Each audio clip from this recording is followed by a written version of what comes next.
জাতীয় সংসদ নির্বাচনে হবিগঞ্জ ৪ আসনে আলোচিত ইসলামী বক্তা মুফতি গিয়াসউদ্দিন আত্মতাহিরির পরাজয় রাজনৈতিক মহলে ব্যাপক আলোচনা তৈরি করেছে। ওয়াজ মাহফিলে জনপ্রিয় এই আলেম ভোটের মাঠে উল্লেখযোগ্য সমর্থন পেলেও শেষ পর্যন্ত জয় পাননি। প্রশ্ন উঠেছে, ওয়াজে এত জনপ্রিয়তা থাকলেও কেন বিপুল ভোটে হারলেন তিনি? হবিগঞ্জ ৪ আসনে বাংলাদেশ জাতীয়তাবাদী দল বিএনপি মনোনীত প্রার্থী এস এম ফয়সাল ধানের শীষ প্রতীকে পান ১,৮৮,০৭২ ভোট। মোমবাতি প্রতীকে প্রতিদ্বন্দ্বিতা করা তাহিরি পান ৮৪,৩২৩ ভোট। দুজনের ব্যবধান দাঁড়ায় ১,০৩,৭৪৯ ভোট। মোট ভোটার ছিল প্রায় ৫,৫২,০০০-এর বেশি। প্রদত্ত ভোট পড়ে প্রায় ৩,১০,০০০, যা প্রায় ৫৬% কাছাকাছি। অর্থাৎ তাহিরি উল্লেখযোগ্য ভোট পেল ব্যবধান ছিল ১,০০,০০০-এরও বেশি, যা নির্বাচনে বড় অঙ্কে ব্যবধান হিসেবেই ধরা হয়।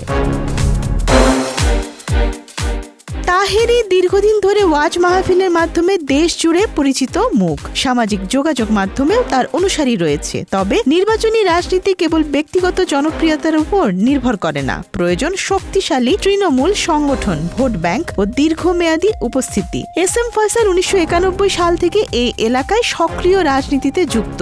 ৪ বার পরাজিত হলেও তার সাংগঠনিক ভিত্তি ছিল দৃঢ়। অন্যদিকে তফসিল ঘোষণার পর মাত্র ১ মাসের প্রচারণায় মাঠে নামেন তাহিরি। নতুন এলাকায় স্বল্প সময়ে ভোটারদের সঙ্গে নিবিড় যোগাযোগ তৈরি করা কঠিন ছিল। তাহিরির স্থায়ী বাড়ি বা দীর্ঘ রাজনৈতিক সম্পৃক্ততাও এই আসনে ছিল না। অন্যদিকে ফয়সাল দীর্ঘদিনের স্থানীয় নেতা ও শিল্পপতি, তার একটি স্থায়ী ভোট ব্যাংক গড়ে উঠেছে।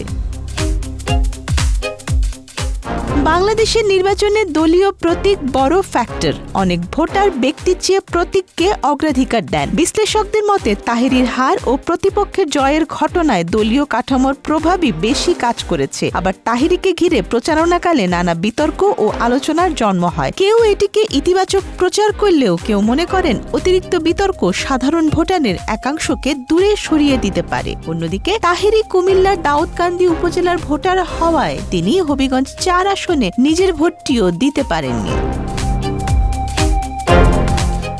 রাজনৈতিক বিশ্লেষকদের মতে সাংগঠনিক শক্তি ও দীর্ঘমেয়াদী উপস্থিতি ছাড়া ৮৪,০০০-এর বেশি ভোট পাওয়া ছোট অর্জন নয়, বিশেষ করে এমন এলাকায় যেখানে তিনি আগে নিয়মিত রাজনীতি করেননি। অনেক সমর্থক একে নৈতিক বিজয় বলছেন, কারণ সীমিত সময়েও তিনি উল্লেখযোগ্য ভোট টেনেছেন।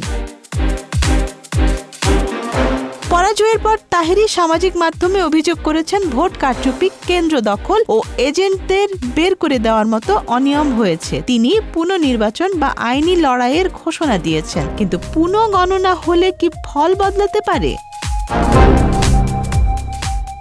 বাস্তবতার নিরিখে কয়েকটি বিষয় গুরুত্বপূর্ণ।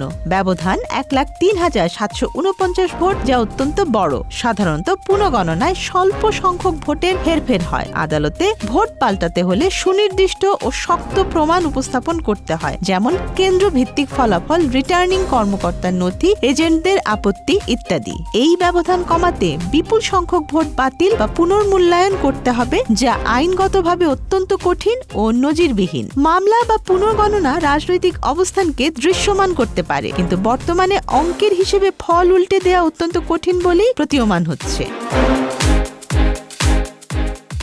বিশ্লেষকদের মতামত হচ্ছে, রাজনীতিতে কখনো কখনো প্রথম নির্বাচনই ভবিষ্যতের ভিত্তি গড়ে দেয়। যদি তাহিরি স্থানীয়ভাবে স্থায়ী সাংগঠনিক কাঠামো গড়ে তোলেন, দীর্ঘমেয়াদী মাঠ পর্যায়ে রাজনীতিতে সক্রিয় থাকেন, বিতর্কের বদলে উন্নয়ন ও জনসম্পৃক্ত ইস্যুতে ফোকাস করেন, তাহলে ভবিষ্যতে তিনি আরো শক্ত প্রতিদ্বন্দ্বী হয়ে উঠতে পারেন। Desk report, Dhaka express.